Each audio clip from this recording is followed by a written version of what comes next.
Break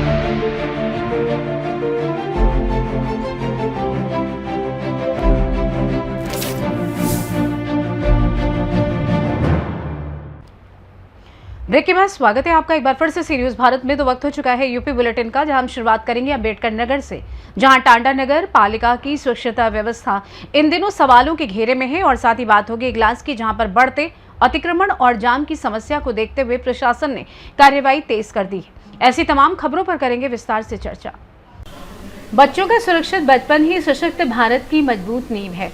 Bharat सरकार ने budget 2026-27 में बच्चों की शिक्षा, स्वास्थ्य, पोषण और सुरक्षा से जुड़ी योजनाओं के लिए करीब 1.32 लाख करोड़ रुपए के आवंटन का प्रावधान किया है। चाइल्ड प्रोटेक्शन ऑर्गेनाइजेशन के चेयरमैन अरुण कुमार त्रिपाठी ने राष्ट्र के नाम संदेश जारी कर बाल बजट को बच्चों के उज्जवल भविष्य की दिशा में महत्वपूर्ण कदम बताया है। बच्चों के पोषण और स्वास्थ्य को मजबूत करने के लिए सक्षम आंगनबाड़ी एवं पोषण 2.0 के तहत करीब 19,635 करोड़ रुपए का प्रावधान बताया गया है। वहीं संकट में फंसे और संरक्षण की आवश्यकता वाले बच्चों की सुरक्षा के लिए मिशन वात्सल्य के तहत करीब 1,550 करोड़ रुपए का प्रावधान है।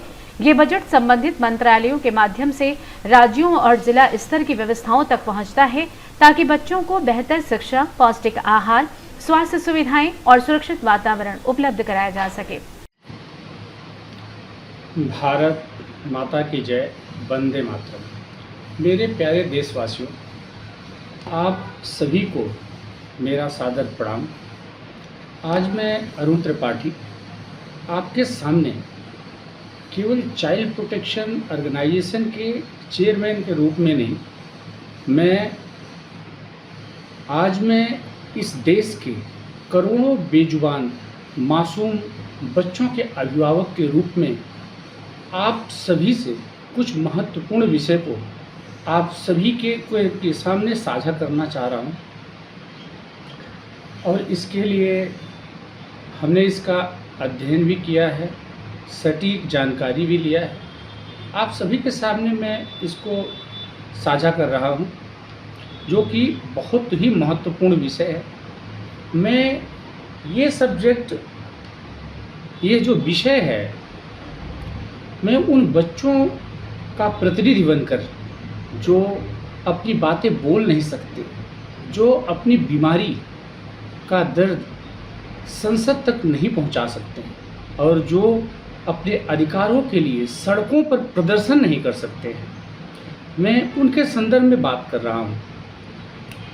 और जो अपने अधिकारों का हम और आप हैं, हमारे और आपके साथ कुछ भी होता है तो पुलिस, न्यायालय या कहीं भी जाकर हम अपने लिए न्याय मांग सकते हैं। लेकिन ये वो बच्चे हैं भारत माँ के वो लाडले हैं, जो अपना दर्द ना तो किसी के सामने साझा कर सकते हैं, ना ये आवाज़ संसद तक पहुंचा सकते हैं। तो उन सभी की मैं आपसे बातें साझा कर रहा हूं। जब भी देश में बजट पास होता है तो सभी लोग, मीडिया, अखबार, न्यूज़ चैनल, चांदी, सोना, व्यापार, टैक्स, बहुत सारी ऐसे बातें करते हैं। लेकिन क्या आपने ये सोचा है कि हमारे भारत के सपूतों के, भारत के बच्चों के हिस्से में क्या आता है? साथियों, मैंने भारत सरकार के वित्त मंत्रालय द्वारा संसद में पेश किया हुआ 2026 और 27 का जो बजट है, वो आपके सामने, वो बजट जो बच्चों के विकास के उत्थान के लिए पेश किया गया और जो बजट पास हुआ है, वो मैं आपके सामने साझा कर रहा हूँ। कुछ हमने आधिकारिक और सटीक आंकड़े निकाले हैं, जो कि वो पूर्ण रूप से मैं पूरी जिम्मेदारी के साथ कह सकता हूँ कि ये जो आंकड़े हैं, ये पूर्ण रूप से सही है।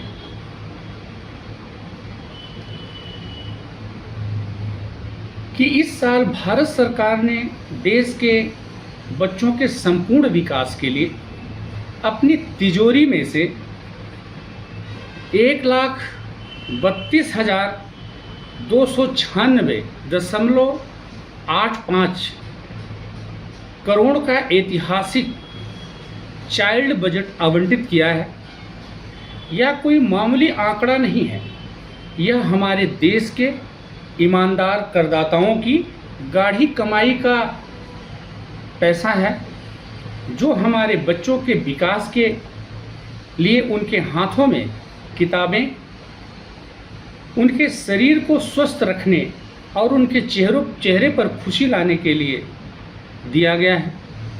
लेकिन चाइल्ड प्रोटेक्शन ऑर्गेनाइजेशन का चेयरमैन होने के नाते मेरा पहला और आखिरी संकल्प है कि इस भारी भरकम बजट का एक एक पैसा जमीन पर सिर्फ और सिर्फ बच्चों के लिए खर्च होना चाहिए। रत्ती भर पैसा इसका दुरुपयोग हम कतई बर्दाश्त नहीं करेंगे। आइए मैं आपके सामने सिलसिलेवार तरीके से इस बजट में किस योजना के तहत कितना पैसा दिया गया है मैं आपको बताता हूं कि सरकार ने आपके बच्चों के लिए किस मद में कितना पैसा भेजा है, ताकि एक सजग नागरिक के तौर पर आप अपने क्षेत्र में जाकर लोगों को जागरूक कर सकें, लोगों को बता सकें और सीधे आप सभी लोग अपने अपने क्षेत्र में इन सब गतिविधियों पर ये बजट कहाँ जा रहा है, कहाँ कैसे खर्च हो रहा है, इन सब का आकलन आप लोग कर सकें। पहला जो है बच्चों की जिंदगी और स्वास्थ्य की रक्षा के लिए, यानी कि अस्पताल और इलाज के लिए राष्ट्रीय स्वास्थ्य मिशन जो NHM जिसको बोलते हैं हम, इसके तहत कुल 39,390 करोड़ रुपए दिए गए हैं। विशेष बाल स्वास्थ्य पूल जो RCH है, वो बच्चों के इलाज और टीके के लिए विशेष रूप से 4,591.58 करोड़ ये अलग से रखे गए। आपके ज़िले के सरकारी अस्पतालों में नवजात बच्चों की गहन चिकित्सा यानी कि NICU, जीवन रक्षक दवाएं और मुफ्त टीके इसी पैसे से आते हैं। अगर किसी बच्चे को इलाज और दवा ना मिले तो वो प्रशासन से ज़रूर पूछें कि ये बजट कहाँ गया। दूसरा है कि कुपोषण के खिलाफ महासंग्राम, सक्षम आंगनबाड़ी और पोषण जो 2.0 है, इसके तहत इसके लिए 19,635 करोड़ रुपए का आवंटन हुआ है। तीसरा जो है वो PM पोषण योजना जो आप सभी लोग जानते हैं कि जिसको मिड डे मील बोलते हैं, इसके लिए 12,750 करोड़ रुपए दिए गए हैं। इसका किसके लिए दिए गए हैं ये आपको जानना बेहद ज़रूरी है। यह लगभग 32,000 करोड़ रुपए से ज़्यादा की रकम है। यह इसलिए है कि ताकि देश का कोई भी बच्चा खाली पेट ना सोए और उसे कुपोषण की बीमारी से बचाया जा सके। और अगर आपकी स्थानीय आंगनबाड़ी या स्कूल में बच्चों को पौष्टिक भोजन नहीं मिल रहा तो अपने अपने क्षेत्र में आप सभी आवाज़ उठाएं। नेक्स्ट है, चौथा जो है वो बेसहारा और संकटग्रस्त बच्चों का सुरक्षा कवच। यानी कि बच्चों को खतरों से जो बचाना है, जो बचाने के लिए है, इसका है मिशन वात्सल्य योजना के तहत इसके लिए 1550 करोड़ रुपए का प्राविधान किया गया है। इसके तहत क्या आएगा? यह पैसा उन अनाथ, बेघर और संकट में फंसे बच्चों के लिए जिन्हें बाल श्रम और तस्करी के चुंगल से मुक्त कराया गया है, छुड़ाया गया है। और आप जानते हैं 24x7 जो चाइल्ड हेल्पलाइन चलती है वह इसी पैसे के बजट से चलती है, इसी से मजबूत होती है। समाज का एक भी बच्चा अगर लावारिस सड़कों पर खतरे में है तो हमें इस बजट से सही इस्तेमाल हो इसके ऊपर नज़र रखनी पड़ेगी। पांचवा जो है वो शिक्षा की उड़ान है, जिससे हमारे भारत के बच्चे शिक्षित हो सकें, उन्हें नई शिक्षा मिले। उसके तहत समग्र शिक्षा अभियान, इसके लिए 42,100 करोड़ रुपए का विशाल बजट सरकार द्वारा आवंटित किया गया है। इसके तहत सरकारी स्कूलों में आधुनिक क्लासरूम, पीने का साफ पानी, लड़कियों के लिए अलग से शौचालय और नई किताबें इसी पैसे से आती हैं, ताकि गरीब से गरीब बच्चे को भी सम्मानजनक शिक्षा मिल सके। मेरे भाइयों बहनों, बजट की घोषणा करना सरकार का काम है, लेकिन उस बजट को बच्चों की थाली और अस्पताल,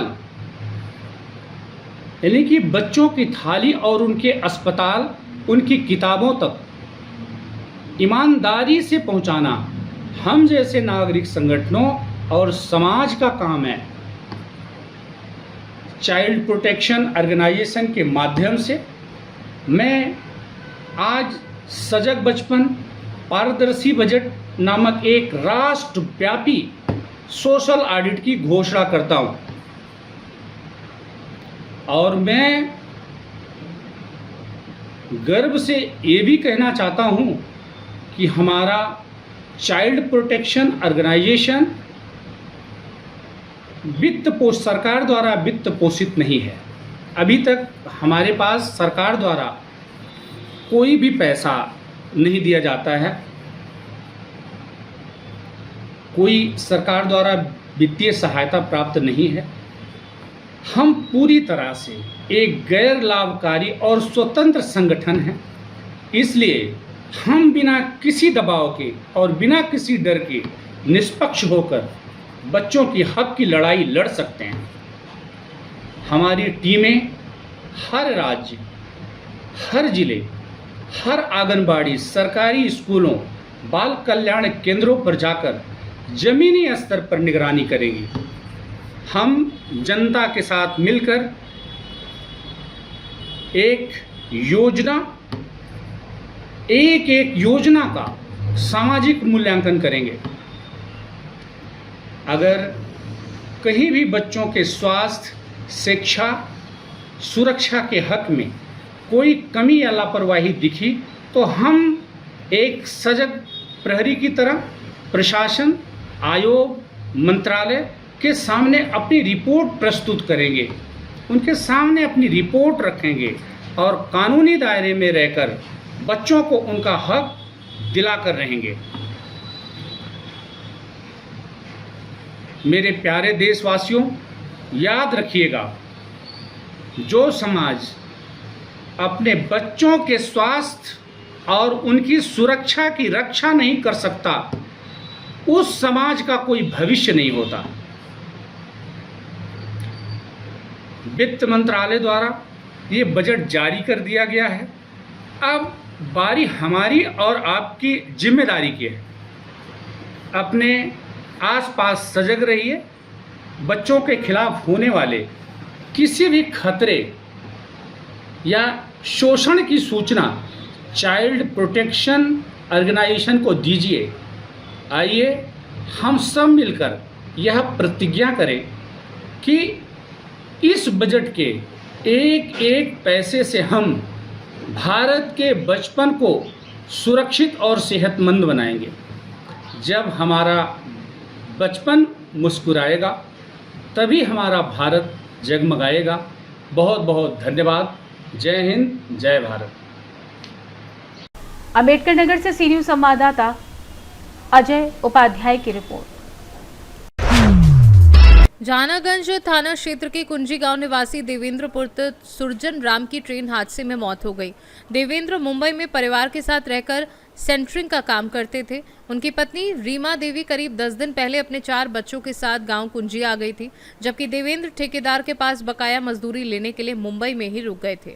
बताया गया कि 19 अगस्त 2026 को मजदूरी का पैसा लेने के बाद देवेंद्र ट्रेन से गांव लौट रहे थे। रास्ते में ट्रेन बोरीवली स्टेशन पर रुकी। इसी दौरान देवेंद्र ट्रेन से नीचे उतर गए। दोबारा ट्रेन में चढ़ते समय वह अचानक गिरकर गंभीर रूप से घायल हो गए। स्थानीय लोगों और जीआरपी पुलिस की मदद से उन्हें अस्पताल पहुंचाया गया, जहां डॉक्टरों ने उन्हें मृत घोषित कर दिया। रेलवे कर्मचारियों ने आवश्यक प्रक्रिया पूरी करने के बाद शव परिजनों को सौंप दिया। अंतिम दर्शन के बाद परिजनों और रिश्तेदारों ने राजघाट आजमगढ़ में देवेंद्र का अंतिम संस्कार किया है। आजमगढ़ से सी न्यूज़ संवाददाता सीबी भास्कर की रिपोर्ट। खबर बदायूं से, जहां बिलसी नगर में सावन माह और कांवड़ यात्रा के पावन अवसर पर सेवा और मानवता की मिसाल देखने को मिली। साई सद्भावना नर्सिंग होम पर कांवड़ियों के लिए भंडारा, पुष्प वर्षा और फल वितरण कार्यक्रम का आयोजन किया गया। कार्यक्रम में सामुदायिक स्वास्थ्य केंद्र बिलसी के चिकित्सा प्रभारी डॉक्टर अनिल कुमार गुप्ता ने सहभागिता कर कांवड़ियों की सेवा की। भंडारे में बड़ी संख्या में कांवड़ियों और श्रद्धालुओं ने प्रसाद ग्रहण किया। इस दौरान पूरे कार्यक्रम में श्रद्धा और उत्साह का माहौल बना रहा। कार्यक्रम में बिलसी के प्रतिष्ठित व्यापारी गौतम माहेश्वरी, भारतीय हलधर किसान यूनियन के युवा जिलाध्यक्ष डॉक्टर विवेक चौहान सहित अन्य लोग मौजूद रहे। आयोजकों ने कहा कि कांवड़ियों की सेवा करना पुण्य और सौभाग्य का कार्य है। कार्यक्रम के दौरान श्रद्धालुओं में उत्साह और भक्ति का माहौल देखने को मिला। बदायूं से सी न्यूज़ संवाददाता आकाश तोमर की रिपोर्ट। छिबरामऊ, कन्नौज, विशुनगढ़ थाना क्षेत्र की रुद्रपुर जमाम मर्दपुर गांव में रविवार रात करीब 2 बजे अज्ञात चोर ने घर में सो रही महिला के कान से सोने की झुमकी खींच ली। झुमकी खींचने से महिला के कान में चोट भी आई। बताया गया कि रागिनी पुत्री अमर सिंह घर में सो रही थी। इसी दौरान चोर छत के रास्ते जीने से घर में दाखिल हुआ और सोते समय उनके कान से झुमकी खींचकर भागने लगा। अचानक नींद खुलने पर रागिनी ने शोर मचाते हुए चोर का पीछा किया और चोर छत से कूदकर फरार हो गया। शोर सुनकर आसपास के लोग भी मौके पर पहुंचे, लेकिन तब तक आरोपी भाग चुका था। घटना की सूचना डायल 112 पुलिस को दी गई। पुलिस ने मौके पर पहुंचकर जांच की। शंकरपुर चौकी प्रभारी के अनुसार दोपहर तक घटना की कोई तहरीर नहीं मिली थी। तहरीर मिलने के बाद मामले की जांच कर आवश्यक कार्रवाई की जाएगी। कहाँ के रहने वाली हो? क्या हुआ था? शाम को लेटे सो रहे थे, सोते समय गई काम से गए। कौन लोग थे? कुछ जानकारी हुई? कैसे आपको जानकारी हुई? सोते समय दुकान में इच्छा तब दर्द हुआ तब जाना। जी, सोते समय दुकान में गया था तब दर्द हुआ तब जाना। अच्छा, तो आप उनका पीछा भी किया क्या? हाँ, बच्चे भी कहाँ से भाग गए वो लोग? वो नीचे छत से नीचे कूद गए। वो मैं ऊपरी रह गए, वो नीचे से भाग गए। कितने लोग थे? एक ही लोग थे, एक ही मैंने देखा। फिर सुबह किसको सूचना दी? करते ही घर वालों। फिर पुलिस वुलिस आई थी क्या? हाँ, घर में कितने लोग थे? हाँ, मम्मी बस। कन्नौज से सी न्यूज़ संवाददाता महेश गौड़ की रिपोर्ट। खबर कन्नौज से, जहां सावन मास के चौथे सोमवार को गंगेश्वर नाथ मंदिर में भगवान शिव के दर्शन और जलाभिषेक के लिए सुबह से ही श्रद्धालुओं की भारी भीड़ उमड़ पड़ी। मंदिर परिसर में लंबी कतारें लगी रहीं और हर हर महादेव, बम बम भोले के जयकारों से माहौल भक्तिमय हो उठा। श्रद्धालुओं ने गंगाजल, बेलपत्र, पुष्प सहित अन्य पूजन सामग्री अर्पित कर भगवान शिव की पूजा अर्चना की और परिवार की सुख समृद्धि की कामना की। दूर दराज के गांव से बड़ी संख्या में कांवड़िए और शिव भक्त भी मंदिर पहुंचे। श्रद्धालुओं की भीड़ को देखकर हुए मंदिर परिसर में बैरिकेडिंग, पेयजल और साफ सफाई की व्यवस्था की गई। प्रेमपुर निवासी लखन प्रताप सैनी ने बताया कि हरिद्वार से छिबरामऊ गंगेश्वर नाथ मंदिर में लगातार 5वीं बार डाक कावड़ चढ़ाने के अवसर पर 25 अगस्त मंगलवार को नगला बाउरी रोड प्रेमपुर में दोपहर 2 बजे विशाल क्षेत्रीय भंडारा एवं प्रसाद वितरण किया जाएगा। आयोजकों ने शिव भक्तों से भंडारे में पहुंचकर प्रसाद ग्रहण करने की अपील की। आओ फोटो इधर आओ अरे इधर आओ यार फोटो खिंचाओ इधर आओ सामने खड़े हो। हाँ, आप लोग कहाँ से हैं, कहाँ गए थे? हम लोग प्रेमपुर के रहने वाले हैं। प्रति वर्ष 5 वर्षों से लगातार 5वीं कांवर गंगेश्वर नाथ मंदिर पे चढ़ा रहे हैं। 5 सालें बराबर हो गई हैं। जो कि जल भरने का काम हम लोग हरिद्वार से जल भर के प्रति वर्ष हर की पौड़ी से भर के लाते हैं और यहाँ गंगेश्वर नाथ शिवराम मंदिर पर अभिषेक करते जल अभिषेक करते हैं। क्या नाम है? नाम मेरा लखन है और कहाँ हमारी रहते हो? पूरी टीम है डाक कावड़ संघ प्रेमपुर के नाम से। हम सभी साथियों करीब 45 लोग एक साथ में गए हुए थे। लगभग 25 से 27 घंटे के बीच में हम लोगों ने यहाँ हर की पौड़ी से जल लेकर यहाँ जल अभिषेक किया है। यहाँ से कितनी तारीख को गए थे? यहाँ से 19 तारीख को गए थे।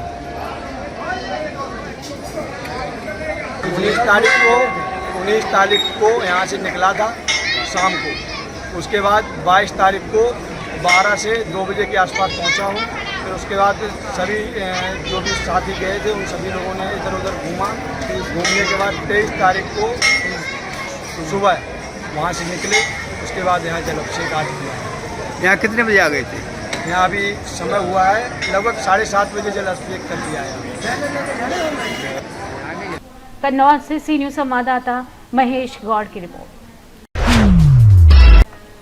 खबर कन्नौज से, जहां कोतवाली क्षेत्र के फूटी मस्जिद के पास रविवार देर रात अज्ञात वाहन की टक्कर से बाइक सवार 26 वर्षीय प्रांशु कठेरिया की मौत हो गई, जबकि उसका साथी सुमित गंभीर रूप से घायल हो गया। घायल को प्राथमिक उपचार के लिए तिरवा मेडिकल कॉलेज रेफर किया गया है। सूचना पर पहुंची पुलिस ने दोनों को छिबरामऊ के सौसैया अस्पताल पहुंचाया, जहां चिकित्सकों ने प्रांशु को मृत घोषित कर दिया। सुमित की गंभीर हालत को देखते हुए उसे तिरवा मेडिकल कॉलेज रेफर किया गया है। पुलिस ने शव को पोस्टमार्टम के लिए भेजकर फरार वाहन की तलाश शुरू कर दी है। परिजनों के अनुसार प्रांशु की शादी वर्ष 2023 में जया कठेरिया से हुई थी और उसका 2 माह का बेटा है। वो मजदूरी करता था और 5 भाइयों में सबसे बड़ा था। हादसे की खबर मिलते ही परिवार में कोहराम मच गया है। माता जी क्या नाम आपका? भैया माता जी क्या नाम भैया आपका? पुष्पा है ना मेरो। कहाँ की रहने वाली हो? हम हरिपुर के। क्या घटना हो गई है? भैया इधर कुछ नहीं करते भैया। हमारे दिल कुछ नहीं, मेरे ललैया दौलत कुछ नहीं है भैया। दादा क्या नाम आपका? मिथिलेश कहाँ के रहने वाले हो? शरीफपुर। क्या घटना हो गई है? सर हमारा लड़का वो कांवर भरने गया था और ना मालूम कांवर भरते हुए किसने क्या मार दी, क्या हुआ। सर मैं तो घर थे। ये कब की घटना है? आज की घटना है। ये घर से कांवर निकले कितने टाइम निकले थे कांवर? ये 5 बजे करीब 5:30 बजे निकले थे। कौन गांव है? शरीफपुर शरीफपुर। जी। ये कितने लोग निकले थे? लोग तो काफ़ी थे, काफ़ी लोग थे, करीब 35-40 लोग होंगे। तो गाड़ी से कोई किधर चलोगे कोई किधर चलोगे, जल्दबाजी में ये इकट्ठे नहीं हो पाए। अच्छा, ये जो लड़का खत्म हुआ है इसका क्या नाम है? राम सिंह। अच्छा, उम्र कितनी है इसकी? एक बच्चा है, वो साहब उम्र ऐसी है 25-26 साल। कै भाई है? है तो 6 भाई। 6 भाई है। ये चौथे नंबर का था? बड़ा वाला है, सबसे बड़ा? सबसे बड़ा है। आप ताऊ है? ताऊ जी। आपको जानकारी कैसे हुई? हमको जानकारी ऐसे हुई कि यहाँ के एक आदमी ने फ़ोन किया था हमारे गांव पाल लोगों से। उन्होंने हमारे लोगों के घर फ़ोन किया, तब हम लोगों को जानकारी भी, तब हम लोग आ पाए यहाँ।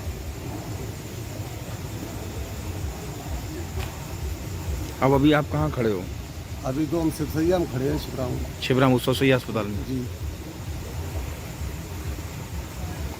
कन्नौज से सी न्यूज संवाददाता महेश गौड़ की रिपोर्ट।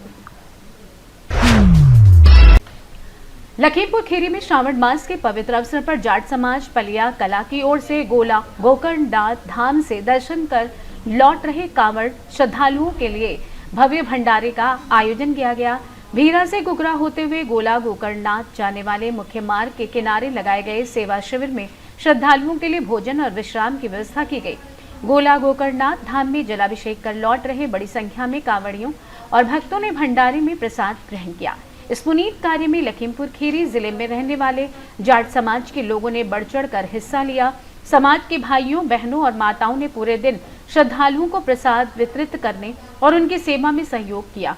आयोजकों ने भंडारे को सफल बनाने में सहयोग देने वाले समाज के सभी सदस्यों का आभार जताया।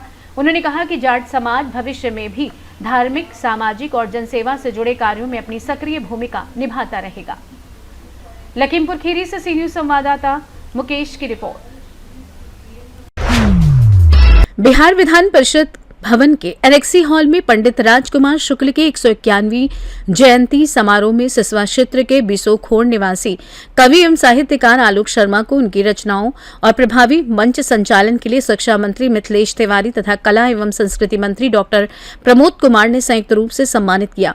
समारोह में बिहार के मुख्यमंत्री सम्राट चौधरी, विधान परिषद सभापति अवधेश नारायण सिंह, शिक्षा मंत्री मिथिलेश तिवारी, कला एवं संस्कृति मंत्री डॉक्टर प्रमोद कुमार, लोजपा के राष्ट्रीय प्रवक्ता राजेश भट्ट, पंडित राजकुमार शुक्ल की दौहित्री वीणा देवी और भोजपुरी लोक गायिका कल्पना पटवारी मौजूद रहीं। आलोक शर्मा ने शुक्ल के जीवन, संघर्ष और चंपारण सत्याग्रह में भूमिका पर काव्य रचनाएं प्रस्तुत की, जिसकी मिथिलेश तिवारी और अवधेश नारायण सिंह ने सराहना की, जबकि राजेश भट्ट ने बताया कि उन्होंने शुक्ल पर करीब 100 काव्य रचनाएं लिखी हैं। समारोह में उत्तर प्रदेश से डॉक्टर व्यास मुनि मिश्र, राम सागर शर्मा, मनोज शर्मा, रंजन कुमार, मनोज राणा, अखिलेश्वर शर्मा, एडवोकेट राकेश शर्मा, कमलेश कुमार और नीतीश राय सहित देश के विभिन्न हिस्सों व नेपाल से विद्वान शामिल हुए। आलोक शर्मा पिछले वर्ष भी समारोह का संचालन कर चुके हैं और बिहार हिंदी साहित्य सम्मेलन के शताब्दी युवा सम्मान से सम्मानित हो चुके हैं। ये लगातार दूसरी बार है जब उन्हें शुक्ल जयंती समारोह में सम्मान मिला है। महाराजगंज से सी न्यूज संवाददाता अरुणेश कुमार गुप्ता की रिपोर्ट। खबर सिद्धार्थनगर से, जहां सावन के अंतिम सोमवार के अवसर पर सिद्धार्थनगर कलेक्ट्रेट परिसर में जिला प्रशासन और कलेक्ट्रेट कर्मचारी संघ की ओर से विशाल भंडारे का आयोजन किया गया। भंडारे में कलेक्ट्रेट परिसर पहुंचे आम लोगों और श्रद्धालुओं ने प्रसाद ग्रहण किया। कार्यक्रम में जिलाधिकारी शिव शरणप्पा जीएन, एडीएम गौरव श्रीवास्तव, एडीएम न्यायिक ज्ञान प्रकाश सहित जिले के अन्य अधिकारी मौजूद रहे। अधिकारियों ने भी भंडारे की व्यवस्था में सहभागिता की और श्रद्धालुओं को प्रसाद वितरित किया। जिलाधिकारी शिव शरणप्पा जीएन ने बताया कि सावन के अंतिम सोमवार के अवसर पर भंडारे का आयोजन किया गया है। इसमें जिले के अन्य अधिकारी भी मौजूद हैं और बड़ी संख्या में लोग पहुंचकर अपनी इच्छा के अनुसार प्रसाद ग्रहण कर रहे हैं। हाँ सर, और सावन के अंतिम सोमवार आज कलेक्ट्रेट परिसर में विशाल भंडारे का आयोजन किया गया है। आज सावन के अंतिम सोमवार पे पावन अवसर पर कलेक्ट्रेट कर्मचारी गण और यहाँ पे जितने हमारे सम्मानित वकील बंधु हैं, इनके द्वारा आज भंडारा का आयोजित किया गया है, जिसमें हम और एडीएम साहब और एडीएम जे साहब सभी लोग ने प्रतिभाग किया है और सभी के साथ आज वितरण भी होता है। सिद्धार्थनगर से सी न्यूज संवाददाता धर्मेंद्र कुमार की रिपोर्ट। सुल्तानपुर लोधी पवित्र काली बेई से भगवा वस्त्र पहने एक अज्ञात व्यक्ति का शव मिलने से इलाके में सनसनी फैल गई। शव मिलने की सूचना पर पंजाब पुलिस मौके पर पहुंची और शव को कब्जे में लेकर मोर्चरी में रखवा दिया। ड्यूटी अधिकारी हरीश ने बताया कि मृतक की पहचान अभी नहीं हो सकी है। पुलिस ने शव को पहचान के लिए अगले 72 घंटे तक मोर्चरी में रखने की बात कही है। इस दौरान पहचान होने पर नियमानुसार आगे की कानूनी कार्रवाई की जाएगी। पुलिस मामले की जांच कर रही है और मृतक की पहचान के प्रयास जारी हैं। साथ ही ये भी पता लगाया जा रहा है कि व्यक्ति किन परिस्थितियों में काली बेई तक पहुंचा और उसकी मौत कैसे हुई। पहचान और जांच के बाद ही मामले की पूरी स्थिति स्पष्ट हो सकेगी। सर, अज एक बई तो लाश मिली है कि उस लाश बारे कोई पहचान हुई सर? सानू फोन आया सीगा, असीं गए गुरुद्वारा बेर साहब लागे ना बई आ, ਉਹਦੇ ਚੋਂ लाश मिली। उम्र होनी कोई करीब 60-65 साल दे ते ਉਹ बजुर्ग किस्म का आदमी है ते लगदा वा भी कोई नहाउण लग्या जां कोई पैर तिलक गया जां कोई इदां दी मिली है। और हाले ਉਹਦਾ आइडेंटिफाई भी जिहड़ी लाश दा हो नहीं सकिया ते जिहनूं असीं चक के मुद्दा घर सुल्तानपुर लोधी रखिया आइडेंटिफिकेशन दे 72 घंटे लई। ते जे ਉਹਦੀ आइडेंटिफिकेशन मिलदी है तो फिर ਉਹਦੇ घरदिਆਂ ਨੂੰ इन्फॉर्म किया जाऊगा ਇਹਦੇ ਬਾਰੇ ਵੀ कौन हैगा कौन नहीं ਤੇ ਜਿਹੜੀ ਬਣਦੀ कार्रवाई है जो वो अमल च लियांदी जाऊगी। सुल्तानपुर से सी न्यूज संवाददाता सुनील की रिपोर्ट। उन्नाव जनपद से सटे मल्लावा क्षेत्र से करीब 4 किलोमीटर दक्षिण दिशा में स्थित प्रसिद्ध सुनासीर नाथ धाम शिव भक्तों की आस्था का प्रमुख केंद्र है। छोटी काशी के नाम से प्रसिद्ध इस मंदिर में सावन के महीने में बड़ी संख्या में श्रद्धालु बाबा भोलेनाथ के दर्शन और पूजन के लिए पहुंचते हैं। मंदिर के सह प्रबंधक पंडित राम गोविंद शास्त्री के अनुसार सावन में भक्तों की भीड़ को देखते हुए मंदिर परिसर में पुलिस बल के साथ वॉलेंटियर भी लगाए गए। सावन के दौरान उन्नाव के अलावा हरदोई, लखनऊ, कानपुर, कन्नौज और लखीमपुर समेत आसपास के कई जिलों से श्रद्धालु यहां पहुंचते हैं। मंदिर की सुरक्षा और श्रद्धालुओं की व्यवस्था के लिए यहां सुनासीर नाथ मंदिर चौकी भी है। खास बात तो यह है कि उत्तर प्रदेश के मुख्यमंत्री योगी आदित्यनाथ भी कुछ माह पहले सुनासीर नाथ धाम पहुंचकर पूजा अर्चना कर चुके हैं। इसके बाद पूर्व मुख्यमंत्री अखिलेश यादव ने भी मंदिर पहुंचकर बाबा भोलेनाथ का पूजन किया था। तैयारियां की गई हैं। वैसे बाबा भोलेनाथ का सावन का महीना जो होता है बहुत ही महत्वपूर्ण होता है। इस वर्ष सावन के महीने में सोमवार के दिन नाग पंचमी जैसा त्यौहार पड़ गया तो विशेष महत्व हो जाता है भगवान भोलेनाथ के लिए। आज के दिन यहाँ पर हम लोगों ने सभी प्रकार की लगभग जितनी हो सकती थी व्यवस्थाएं मेरे द्वारा करना चाहिए हमने सब कर रखी है। CCTV कैमरे भी लगे हैं और बिजली की भी व्यवस्था है, रोशनी की व्यवस्था है, पानी की भी व्यवस्था है।